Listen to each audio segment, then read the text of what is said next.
Salut à toi et bienvenue sur la chaîne du Grand Maximus. Aujourd'hui, on va voir comment améliorer le storyboard. Alors peut-être que toi aujourd'hui, tu sais pas ce que c'est un storyboard, tu as cliqué ici un peu par curiosité, ou alors tu sais ce que c'est et tu te demandes comment faire de bons storyboards. Alors déjà, en premier lieu, qu'est-ce qu'un storyboard? Le storyboard, ça va être le brouillon d'une bande dessinée qui va te permettre justement de voir où tu vas dans le déroulement de ton histoire, de voir si l'enchaînement de tes cases fonctionne, dans le but de raconter une bonne histoire et que ton lecteur ne s'ennuie pas.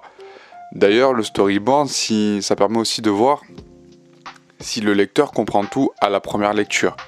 Parce que si le lecteur a besoin de faire marche arrière, on va dire, de retourner une page en arrière pour comprendre vraiment ce qui se passe, c'est que quelque part, tu as raté ton taf.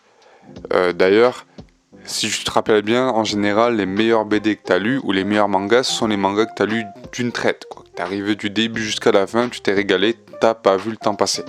Et bien aujourd'hui, c'est ce qu'on va voir ensemble. Alors, je sais pas si moi j'y arrive, mais en tout cas, je fais tout pour améliorer mes storyboards de façon à ce que mes BD soient lus d'une seule traite. Et aujourd'hui, je vais te donner les conseils qu'on m'a donnés et qui m'ont aidé justement à développer mes storyboards. Donc du coup, comment améliorer ton storyboard? Alors, une période où moi j'ai énormément progressé, c'est la période où j'ai fait au moins 1 à 2 pages de storyboard par jour. À ce moment-là, en fait, je voulais plus être dessinateur, mais juste scénariste. Et en fait, j'avais montré mon scénario à Nob, qui est l'auteur de la BD Dad. Si tu connais pas, tu peux jeter un petit coup d'œil à ce que fait Nob. Très très bon artiste. Tu peux même regarder des planches sur Instagram. Bref, on n'est pas là pour parler de ça. Il m'a dit que voilà, vu que je savais dessiner, je devais faire des storyboards pour montrer mon intention au dessinateur qui allait dessiner mes pages. Donc du coup, pendant l'équivalent de peut-être 6 mois, ouais je crois, je dessinais une page par jour, au moins. Non, je crois que ça a duré 3 mois. Non, ça a duré 3 mois. En fait, pendant 3 mois, je dessinais une page par jour. Et je suis arrivé au bout de 3 mois à 90 pages. Donc c'était ma première BD que j'ai tenté de faire publier avec un dessinateur.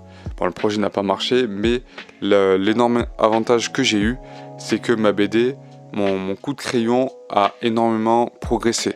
Parce que pendant 3 mois, tous les jours, je faisais que du storyboard.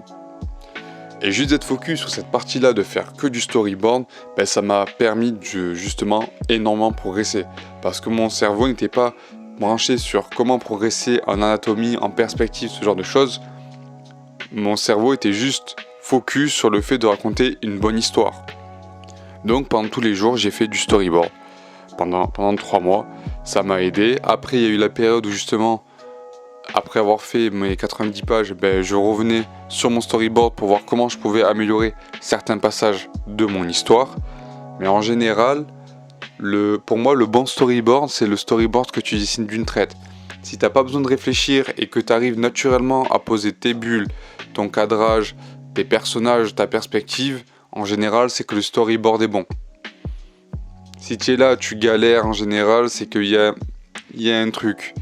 Par exemple, peut-être que l'histoire te convient pas, que c'est pas vraiment le bon univers ou la bonne histoire qui te correspond de raconter là, maintenant, tout de suite. Ça aussi, c'est un point important. Peut-être qu'on en reparlera un jour. Il faudrait que je note toutes mes idées, justement, que je dis comme ça. Ça me permettrait de pas oublier. Bref, le point numéro 2, du coup, pour améliorer ces storyboards, c'est de dessiner sur du format A5. Déjà, en 1, ça va t'apprendre à gagner du temps. Parce que moi, l'erreur que je faisais, c'était de dessiner mes storyboards sur du format A4. Ça te prend 2 fois plus de temps. Et du coup, du temps, le but du storyboard, c'est de gagner du temps. Donc si tu gagnes du temps pour en perdre dans ce que tu es censé gagner, il y a comme un micmac là qui va pas. Bref. Donc dessiner sur du format A5.